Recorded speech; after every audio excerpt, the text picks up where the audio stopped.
Since you asked me to make a quick comment, I am probably quite publicly aligned with Brent Scowcroft and Zbigniew Brzezinski and a number of other people, Tom Pickering, Carla Hills, even Paul Volcker and others, have not called for the United States necessarily to bilaterally engage with Hamas right away, but to end the isolation of Hamas and the punishments and penalties on other allies who might do it. The French come to mind in particular.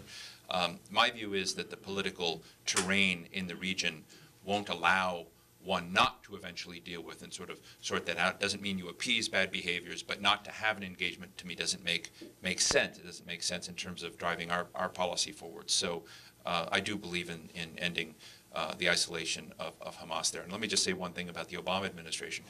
The folks that matter in making these decisions are struggling over this themselves, and a lot of that struggling is going on right now this week as we speak. Very well meeting, some who've come from the Center for American Progress, folks want to try to make Mahmoud Abbas and Fatah and others, give them another opportunity at legitimacy and looking like winners, because they've been so undermined, whether it's been Israeli governments or by the United States at various points, their legitimacy and credibility has been undermined. And so they're trying now to show that negotiations and moderate players can be winners and deliver, positive public goods to their people.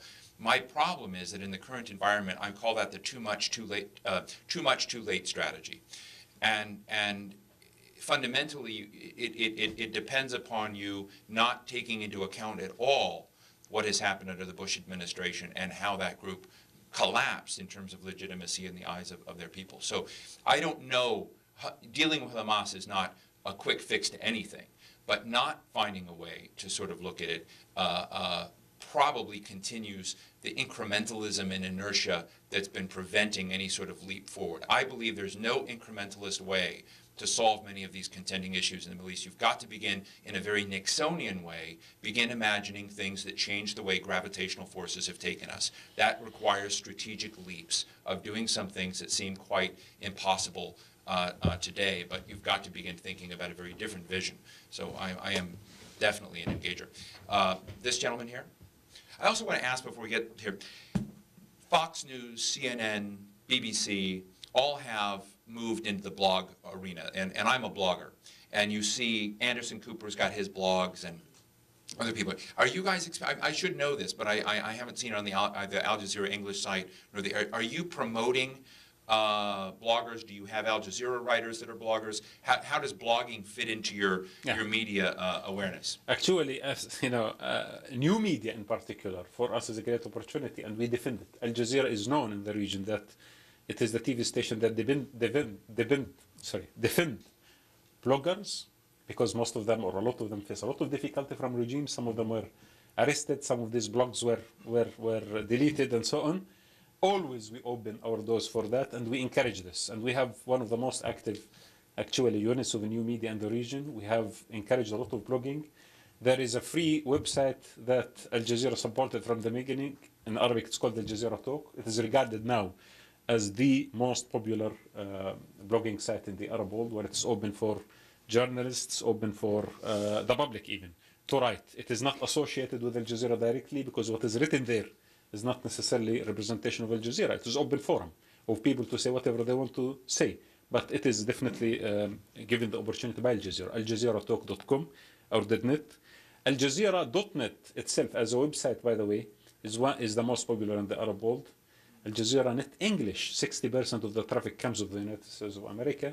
We are in a process now of developing more blogging within the website itself. So very soon we are going to have that integrated in Al Jazeera Net English and Al Jazeera Net Arabic. Great, thank you. Yes, sir.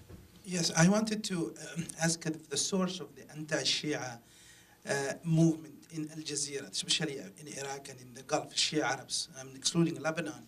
What is the source of that? Is it your policy or the Emir of Qatar's policy?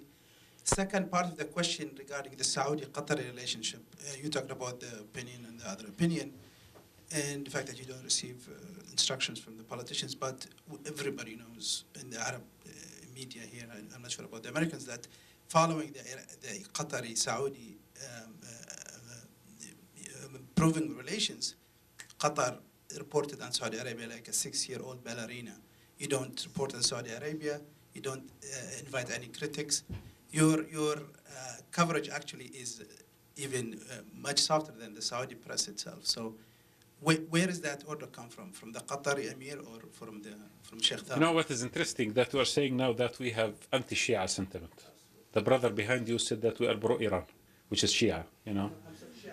Yeah, exactly. So we are anti the Shia Arabs, pro the Shia Persians. And really, I mean, I can listen to a lot of things, and I have done. And what is interesting about Al Jazeera has created so much diversity of opinion about itself that we are not, you know, I think we have been criticized by all kinds of people. You said that we are anti-Shia in the Arab world, not in Iran.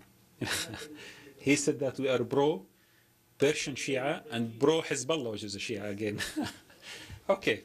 So I, of course... Sounds like you're doing your job. Of course, I say that we are not. I mean, definitely. And a lot of our people who are working in our newsroom are Shia. And a lot of our analysts who are associated with Al Jazeera are Shia. I myself, when I was in Baghdad, I did not differentiate. I did not actually know who was Shia and who was Sunnah. Later on, I was educated thanks to Mr. Bremer when he decided to have the sectarian governing council. We started discovering who is Shia and who is Sunnah. That was not part of our culture, that was not part of our judgment, and it will never be at all. The issue of Saudi Arabia in the past did not allow us to cover from within Saudi Arabia. So the only source that we had at that moment in time was opposition people and certain kind of places. Right now, at this moment in time, we are allowed to cover from within Saudi Arabia. Whether the relationship between Qatar and Saudi Arabia is enhancing or deteriorating, at least now we are balancing the story through actual field reporting from Saudi Arabia, which in my opinion, this is what every journalist should do. If they do not allow us to report from there, unfortunately the screen sometimes looks not balanced because of the lack of their voice. We have never stopped the Saudis from appearing on the screen. It was their choice not to appear on the screen, and now it is their choice to appear on the screen.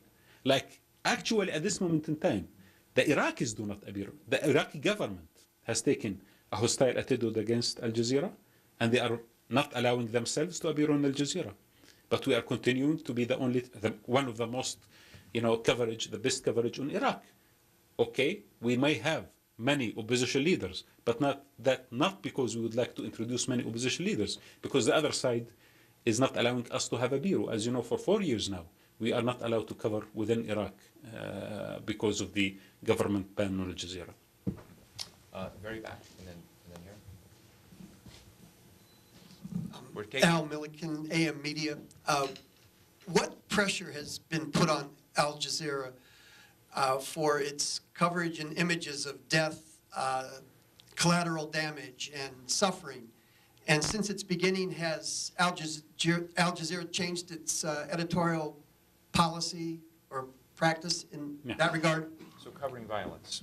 In 2004, in July 2004, Al Jazeera launched its Code of Ethics and Code of Conduct, which was a result of a few months of deliberation within our newsroom. And that was launched actually in a forum that hosted more than 150 international journalists in Doha. We do have very clear rules on issues related to graphic scenes.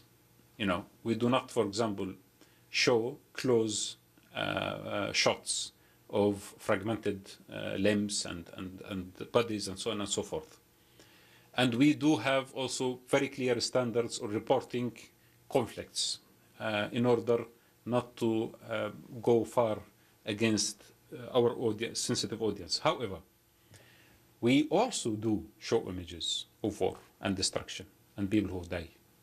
Maybe these images are not the close shots. We don't want to pick up certain images which are awful, unless, unfortunately, sometimes when things happen on air, as it happened lately in Gaza, when our reporting was live on air, and we were confronted by certain images that was deleted immediately after the first time that was shown live.